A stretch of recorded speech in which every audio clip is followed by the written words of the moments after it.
The studio lights were bright. The audience clapped loudly as Jimmy Kimmel welcomed his next guest. "Ladies and gentlemen, please welcome Karoline Leavitt," he said with a big smile.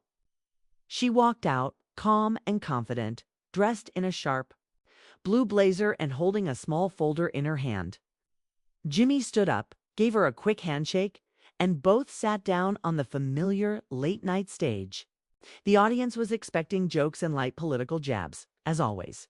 At first, that's exactly what they got. So, Jimmy said with a smirk, "It's nice to have a representative from the anti-woke Avengers on the show tonight." The crowd laughed. Karoline smiled slightly, but didn't laugh. "I came here for a real conversation, not a roast," she replied firmly. The air changed. Jimmy raised an eyebrow, but kept going. "Well, fair enough," he said. Let's talk. Let's talk about your love for freedom, your recent viral clips, and your old tweets, maybe." Karoline nodded. "We can talk about all of that," she said. "But what we really need to talk about is the way this show and others like it have been part of something. It's much bigger and much darker." Jimmy leaned back, still trying to play it cool. "Here we go," he said, chuckling. "Is this the part where I get accused of being in the Illuminati?" Karoline didn't smile this time. "No," she said. "It's the part where I show you proof that your show has been cooperating with a federal censorship program approaching glaze." The audience fell quiet. "Excuse me?" Jimmy asked, the joking tone in his voice suddenly gone. Karoline opened the folder in her lap and pulled out several pages, some of them stamped with the word declassified in bold red letters. "These are internal communications between your production team and federal tech liaisons," she said. "Emails discussing which topics to avoid, which guests to blackball, which political stories to downplay or push forward. This isn't opinion. This is evidence." Jimmy blinked. "That's nonsense," he said quickly. "If that's real, then it's fake real. Fabricated stuff. We don't work with the government." Karoline looked directly at him. "You don't have to. Your producers do. Your writers do. Some of them even signed NDAs connected to a program called Silkline Protocol. You ever heard of it?" Jimmy's eyes narrowed.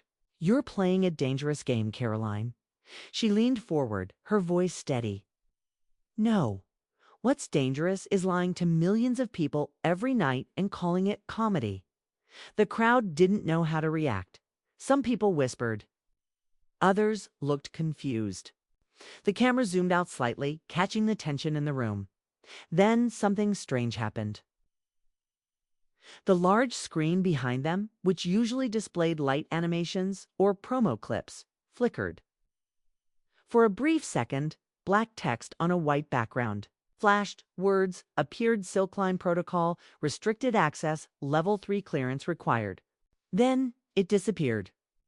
Jimmy turned around, trying to act like he didn't notice, but it was too late. Karoline looked straight into the camera. "There it is," she said. "Even your systems can't hide it anymore." The director behind the scenes began signaling to cut to commercial, but it didn't happen fast enough. The clip of the screen, the silence of the audience, and Jimmy's stunned face were all caught live. Jimmy spoke again, this time more quietly. "You planned this, didn't you?" "I planned to speak the truth," she replied. "What happens next is up to you." The music started to play for commercial break, but as the cameras cut away, an off-air mic still caught a faint voice, Jimmy's. They said this was about the movie. "Now they'll come for me again." The screen went black, and the world had questions. The next morning, the internet was on fire. Clips of Karoline Leavitt's appearance had exploded across social media. Millions watched the moment she mentioned Operation Glaze. Millions more paused the footage right as the studio screen glitched, trying to catch the words Silkline Protocol. Theories erupted online. Some called it a setup. Others called it the biggest live leak in broadcast history. But inside a nondescript government building in Washington, D.C., the reaction was very different. At 6:17 a.m., National Media Security Council Director Theo Ramsey called an emergency meeting. "This is a red line breach," he said, slamming his fist against the table. That woman wasn't supposed to get those files, let alone read them live on national television. A junior analyst tried to speak, but Theo cut her off. "I want a trace on every document she showed. I want a full scan of Kimmel's studio server, and I want the leak contained by noon." Back in Los Angeles, Jimmy Kimmel didn't go to work. He sat in a private apartment not far from his studio, staring at his phone. Missed calls, hundreds of messages. Texts from friends, executives, agents. Everyone wanted to know what had happened. Everyone wanted to know what he would say next. But Jimmy wasn't thinking about the show anymore. He was thinking about what Karoline said off camera just before leaving the studio. "You're not the target, Jimmy. You're just the mirror." At that same moment, Karoline was already on a private flight out of Lax. She wasn't alone. Across from her sat Devin Rhodes, an independent investigative journalist known for exposing secretive government contracts.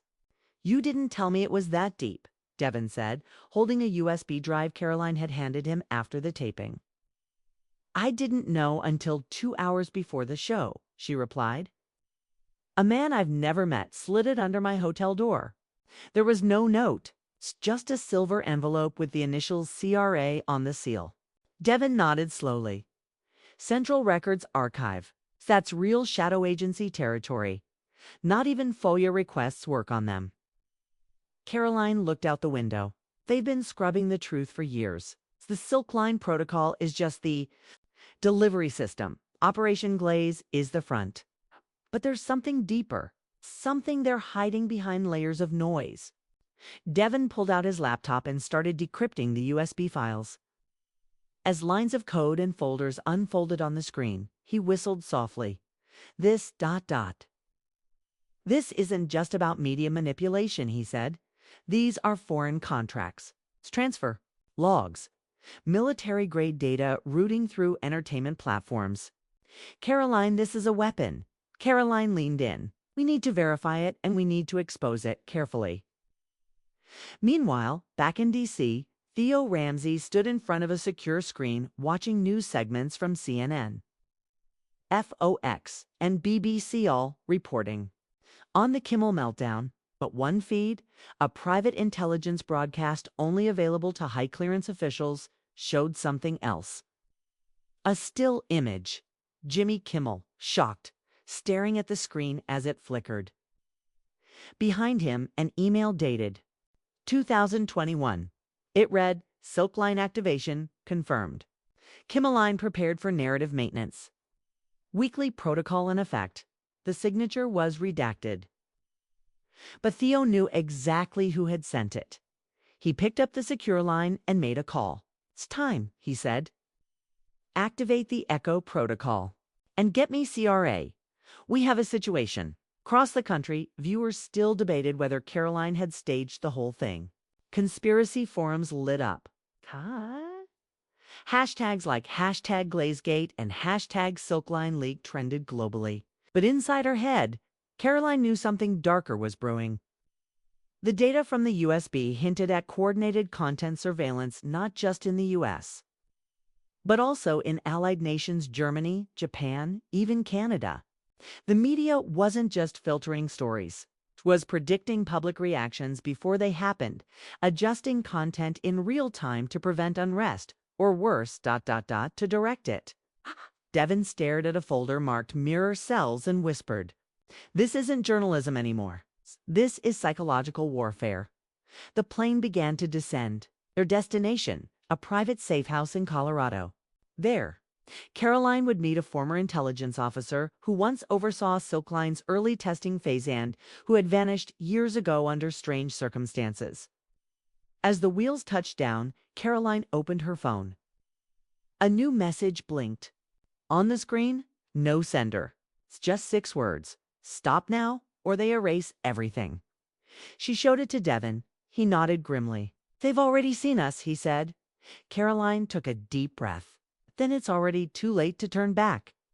The Colorado air was thin and sharp, like the silence that hung between Karoline and Devon as they drove toward the cabin in the Rockies.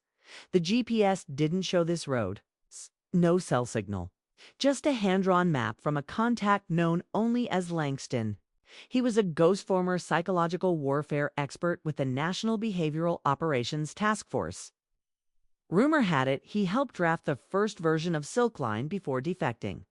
Karoline checked her bag again, USB backup drive, satellite phone, printed copies of the emails.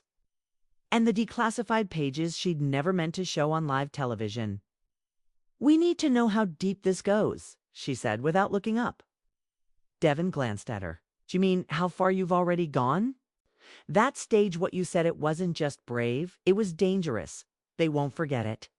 "They already haven't," Karoline replied. "Someone tripped my hotel room camera last night." Red light blinking when I hadn't touched it. Devon didn't answer. The truth was, he hadn't slept either. The files on that USB, they weren't just policy notes. There were outlines. Operation Glaze was coordinated with internal memos from a multinational media partnership. The mirror cells mentioned in the documents were not digital, they were people. Planted in studios, writers' rooms, production floors. At the cabin, Langston was already waiting. Thin, gray-bearded, wearing an Old Navy coat and mismatched boots. He looked like someone who hadn't seen the inside of a city in years. "Shut the engine," he said flatly. "Phones go in the tin." Once inside, the cabin was dim. The walls lined with old CRT monitors, printed newspaper clippings, and faded Department of Defense manuals. Langston poured coffee from a rusted kettle. "I watched your segment," he told Karoline. "That wasn't just truth-telling. That was ignition." She pulled out the files. "You helped write this." "The protocols, Silkline, mirror cells. I want the origin." Langston nodded slowly. "In 2012, we were tasked with psychological containment. Arab Spring, Occupy Wall Street, Washington panicked. The goal wasn't to stop protest, it was to predict it, redirect it, keep chaos on a leash." He pointed to an old photo, a conference. Table filled with men in suits, with flags behind them. U.S. intelligence, NATO media liaisons. Silicon Valley representatives. "That was the first convergence," he said. The moment entertainment, defense, and tech shook hands. Karoline and Devon exchanged glances. Langston pulled a worn folder from under the floorboards. Inside was a chart labeled Tier Response Model, Civilian Influence Architecture. "The Silkline Protocol was born here," he said. "Entertainment wasn't just to distract it, was to mirror public mood, then recalibrate it. Joke about the right crisis, ignore the wrong one. Insert emotional misdirection before unrest took shape." "An Operation Glaze?" Devon asked. "A cosmetic layer," Langston answered. "Sanitization of content. De-amplification of outliers."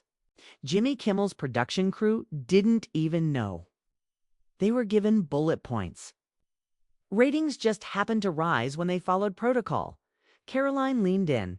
"So, who gives the bullet points?" Langston looked straight at her.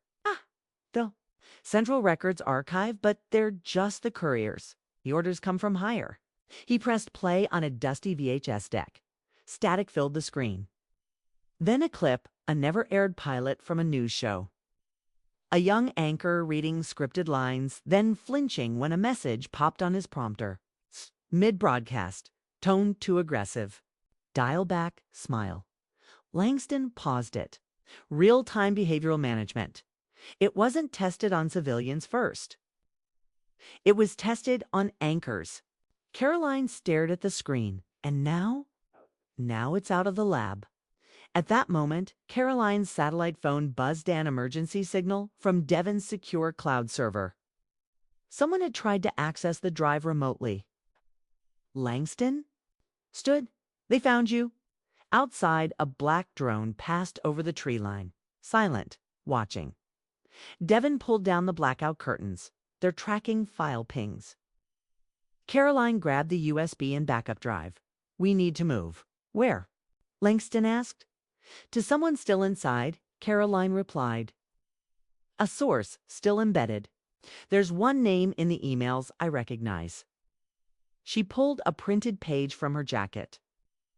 At the bottom of a redacted message, a signature. A.H. Langston's eyes narrowed. That's impossible. Why? Because if that's who I think it is, he disappeared 5 years ago. Everyone assumed he was dead. Karoline looked up.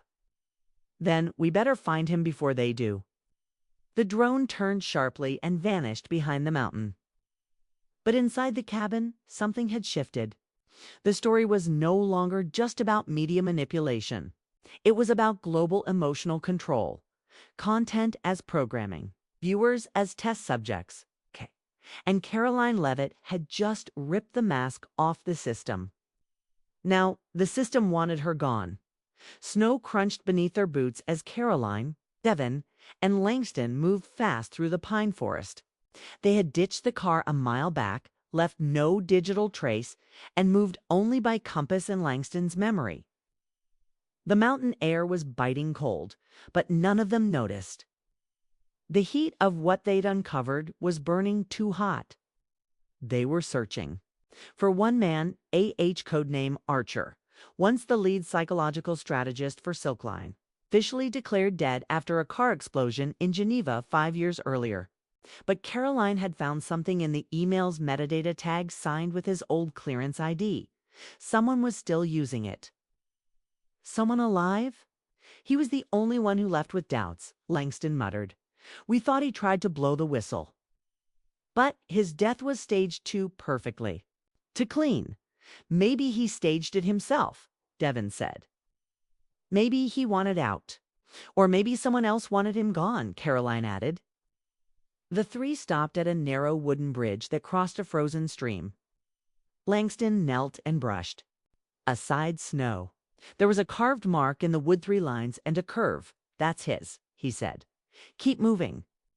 The trail led to a hidden entrance buried under a collapsed rock wall. Langston tapped a rhythm on the stones. Nothing. Then a voice mechanical low filtered through static. Who stands at the center when the circle breaks? Langston answered without hesitation. The one who never stepped in. The stones. Shifted. A narrow door opened. Inside, the air was warm and metallic. Lights flickered as they stepped into what looked like a hybrid bunker and observatory.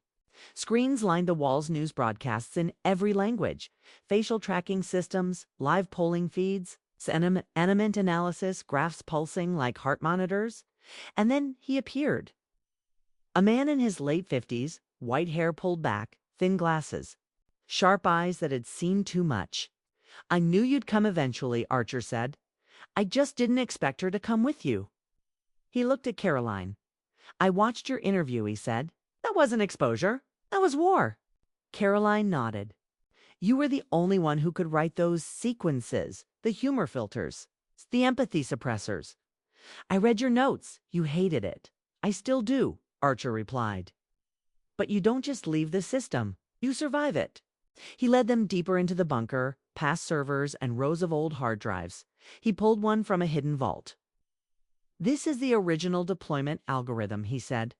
The one they used to test emotional redirection on 78 million Americans during a single 90-day news cycle.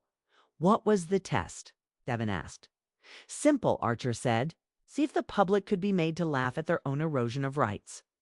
Karoline's voice was sharp. And were they? Archer looked at her. You already know the answer. Kimmel, Fallon, Colbert, they weren't just hosts. They were conductors. Every joke was calibrated. Every punchline timed. You think that? Laugh track is random.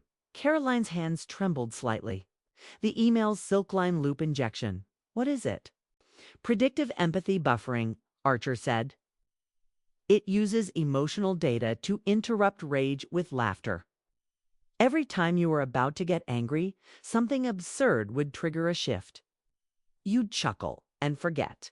Langston leaned against the wall. We used to call it the inhale, because people would laugh, ...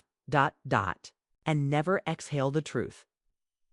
But it failed with me, Karoline said. No, Archer replied. It didn't. You failed it. You glitched the loop. You brought unscripted emotion into a scripted space. That's why they're panicking. Devin stepped forward. Can we use this? He asked, pointing at the hard drive. Yes, Archer said. But not just as proof. We need to broadcast it. Force the system to reveal itself. Suddenly, all the screens in the bunker blinked red. Unauthorized trace detected. Someone's pinging the location, Langston said. It's too late. Archer muttered. They've found me. Karoline grabbed the drive. Then we move now. I can upload it to an open access server. A secure journalist drop. No, Archer said. It needs to go live. A broadcast. Prime time. Force them to react publicly. Make denial impossible. Langston pointed to a file on the wall mirror Node 6 NYC. Transmission access point. A backup emergency feed buried in a substation near Times Square. It's still hot, Archer confirmed. It's the last uncensored satellite burst point. If you plug in there, the world sees everything. Karoline looked up, her breath steady, her purpose clear. Then we go to New York. Outside, a small blinking drone passed overhead. A signal clicked into place.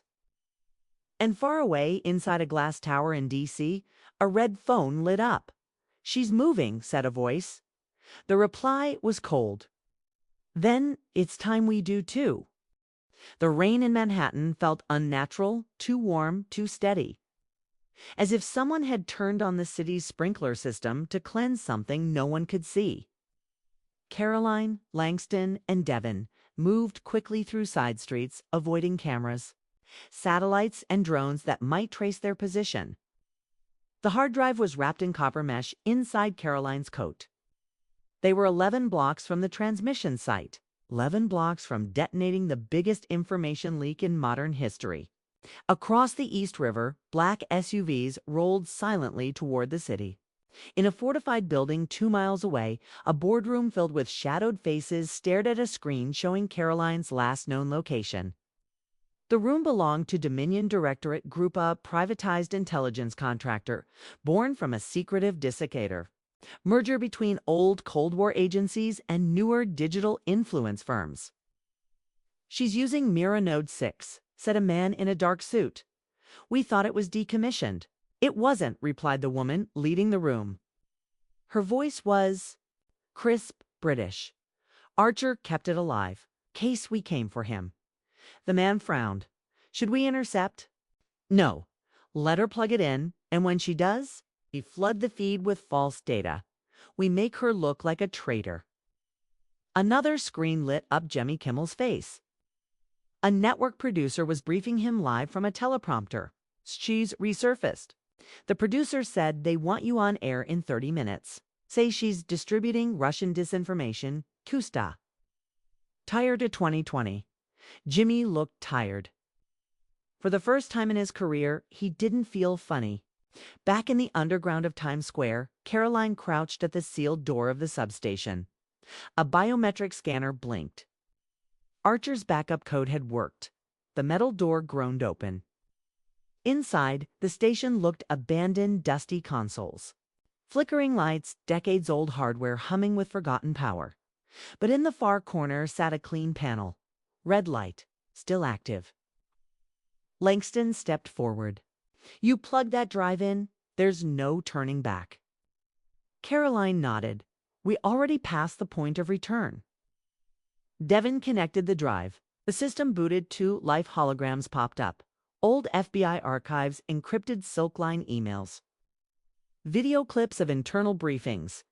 One file was labeled Operation Glaze. Phase 3 journalistic satire. A.S. Subversion. It showed training clips of talk show writers rehearsing lines, not written by comedians, but by behavioral analysts. Another file detailed sentiment manipulation. Algorithms used on social media platforms how. A 3-second clip could be boosted or buried depending on its emotional resonance score. Karoline turned to the control panel. Signal locked, Devin said. We're ready to broadcast. But just as Karoline reached for the launch key, the power flickered. Then died. A dull thunk echoed from above. Langston pulled his gun. They're here. Karoline ripped open the side panel and accessed the manual override. Give me 30 seconds. The walls shook as boots hit the metal stairwell. Armed men, black visors, unmarked uniforms descended fast. Devon threw a flashbang toward the hallway. It bought them maybe 15 seconds. Karoline flipped the last. Switch, we're up. The screen flashed green. Feed active live uplink, but just before the video began rolling to public channels, the screen glitched. Another video was spliced in. It showed Karoline in a staged room talking about dismantling democracy, scripted by artificial voice overlays. They're injecting counter footage, Devon shouted. They're using the feed against us. Karoline dove to the side terminal. If I use a rapid pulse burst, I can break through the injected layers. It'll be raw, ugly, but real. Langston nodded. Then do it. She tapped in the sequence. Sending now. At that exact moment, across America, TV screens flickered. News stations paused. YouTube channels froze. And then the footage began. It's the real one.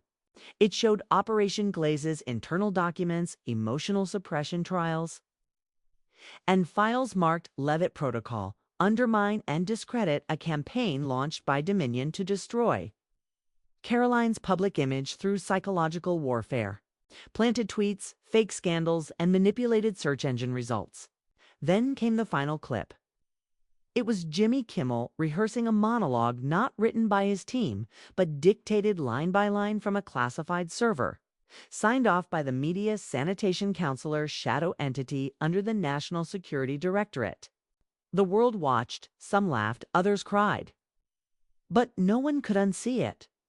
In the substation, the floor shook harder now. They had breached the outer door. Langston grabbed Karoline's shoulder. We did it. It's out there, Karoline whispered. Now they'll try to bury it with chaos. Devon pointed at the screen.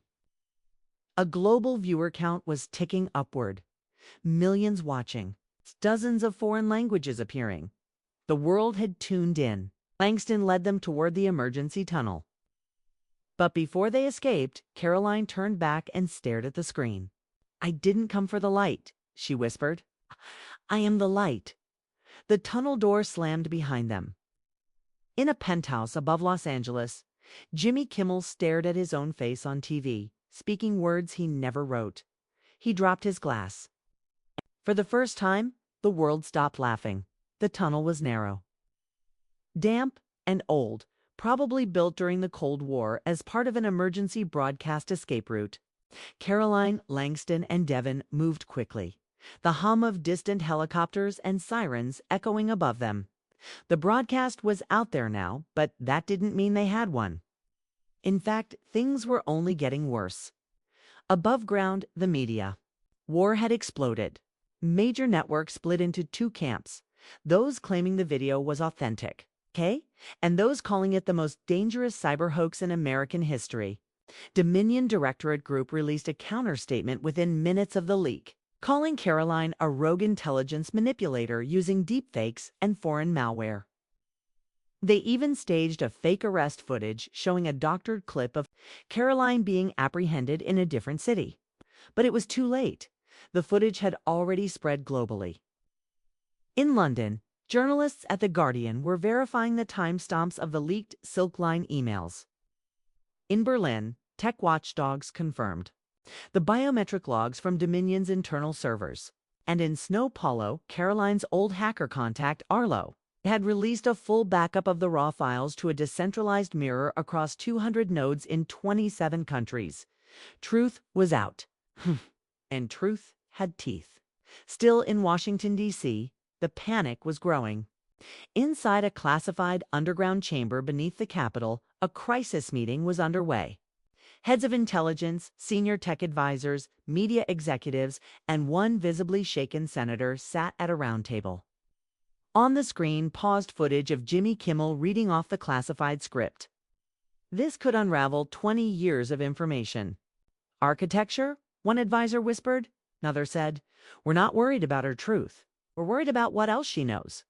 If this is phase one, what's phase two? Across the room, a man in gray gloves stood silently. When the room fell quiet, he finally spoke. She still has the cipher key. And if she uploads that, every encrypted operation since 2003 is exposed. Back in the tunnel, Karoline wiped sweat from her forehead. "We're close," she said. "Langston, how long until we reach the East River exit?" 5 minutes, he said, checking his watch.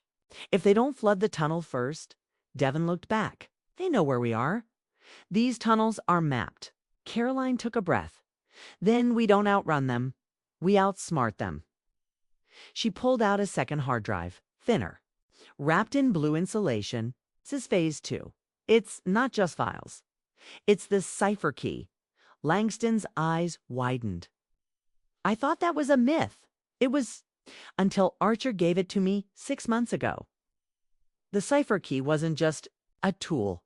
It was the original encryption layer used during Operation Glaze to hide comes between intelligence contractors and corporate media outlets. If exposed, it could decode emails, contracts, even surveillance feeds, all tied to the Silk Line protocol. Karoline handed the drive to Devon. "There's a relay tower on Roosevelt Island. Still old gen, still analog. I need you to go there and upload this." Devon nodded.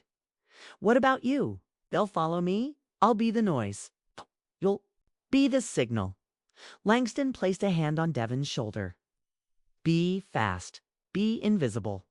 Devon took off down the left tunnel, deeper toward the island.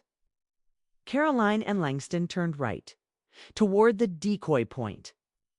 Within minutes, they emerged near a freight yard under the Manhattan Bridge. A black drone hovered overhead, scanning. Langston fired one clean hit. It spiraled and crashed into a delivery truck. But the silence didn't last long. A convoy of unmarked vehicles rolled in from both ends of the road. Karoline turned to Langston. "We hold until he makes the upload." Langston nodded, checking. His last magazine. "If this is how we go out. Not bad, huh?" Karoline gave him a small smile. "No, not bad." They ducked behind crates and concrete slabs as laser sights scanned their position. Above them, the city continued on. People watched clips of Jimmy Kimmel's stunned silence. They reposted Karoline's last words. "I am the light." Hashtags exploded. Protests began forming outside major networks. Journalists started resigning. Live on-air citing conscience. And then the cipher key began to upload. At the Roosevelt Island Tower, Devon reached the uplink. He plugged in the blue drive, input the cipher override, and hit transmit. Instantly, databases across the globe began unlocking. Vaulted government contracts, intelligence briefings, real-time communications between lobbyists and agency heads. The next morning, the world was different. Not because cities fell or wars began, because, for the first time in decades, people saw the machine. Not the illusion of politics or the shiny panels of late-night satire, but the wiring behind it. The cables, the signals, the manipulation. And it all started with a late-night talk show. And a woman who refused to play along. Karoline Leavitt sat in a dimly lit military holding room. Deep below a classified location outside Washington, D.C., her wrists were bound, her clothes were still wet. A single camera watched her from the ceiling corner. No lawyers. No calls. No noise. Just silence. Until the door opened. A man in a tailored gray suit stepped inside. He was neither military nor politician, but his presence carried weight. The kind that doesn't need introductions. "Miss Leavitt," he said quietly, "that cipher key you released, it's cost us a great deal." She stared back without blinking. "Then maybe you shouldn't have built a government on secrets." He sat across from her, setting down a small tablet. "Do you know what you've done?" "I told the truth," she said. "No," he replied, "you undid the truth. Now everything can be questioned." Every video, every statement, every vote. You've destroyed certainty? She smiled, tired but fierce. No, I destroyed the illusion of certainty. That's different. He leaned forward. People don't want freedom, Karoline. They want peace. And now they're afraid. Good, she said. They should be across the country. Networks scrambled. Legal teams tried to suppress the cipher keys spread. Tech giants pushed emergency patches to slow data exposure. But it was too late. Transparency was viral. And the files. They spoke louder than any broadcast. Emails detailing late-night host collaborations with policy groups. Editorial memos shaped not by facts but by forecasts. Documents showing news cycles were rehearsed like plays audience manipulation down to the second. One file hit hardest. Operation Glaze, Psychological Narrative Strategies for Electoral Seasons. Jimmy Kimmel's name was listed alongside other hosts. Bullet points outlined coordination between show writers and senior intelligence consultants. It wasn't fake. It wasn't edited. It was dated, signed, stamped, and public. Inside prison, Karoline wasn't forgotten. Global protests broke out, calling for her release. Journalists, inspired by her defiance, formed independent networks. A rogue group of whistleblowers from within the government began leaking additional documents under the codename Truthline. Even comedians who once mocked her now echoed her warnings. And the world began to split. Some leaders called it the era of information collapse, blaming Karoline for social unrest and civil mistrust. Others, mostly in nations already under strict censorship, labeled her a Western virus. But millions around the world called her something else, a signal. Meanwhile, Devon and Langston were underground literally, moving from safe house to safe house across the eastern seaboard, avoiding trackers. Devon was now a folk hero in encrypted online circles. Langston had begun filming a documentary. What they didn't air. Still, Karoline's status remained unresolved. Till one night, 3 weeks after her arrest, something unexpected happened. Jimmy Kimmel returned to television. Not live, not in his usual suit and stage, but sitting on a bench in the middle of an empty theater. His voice quiet, his eyes tired. Said a lot of things on this show, he began. But the hardest thing I've ever had to say is this. You were right. He looked directly into the camera. Karoline Leavitt was right, and I helped cover it up. Not because I believed the lies, but because they paid well. Because the laughs were easy. Because I was told it's for the greater good. But it wasn't. It was for control. He took a deep breath. If you're watching this, I'm no longer on the air. I've resigned. Probably blacklisted. Maybe worse. But we owe her that truth. The clip went viral in minutes. And then Karoline was released. No press, no statement, no apology. Just a van dropping her off outside a train station in Virginia. She walked alone, wrapped in a donated coat. And then she disappeared. Some say she's in Iceland working with journalists. Others claim she's in a hidden lab with technologists building the world's first public truth engine. But most agree she's not done, because the truth never ends, it only goes deeper. And as long as there are lights on in studios and cameras pointing toward laughter, someone will be behind the curtain, writing the lines. Karoline just reminded us to ask, who?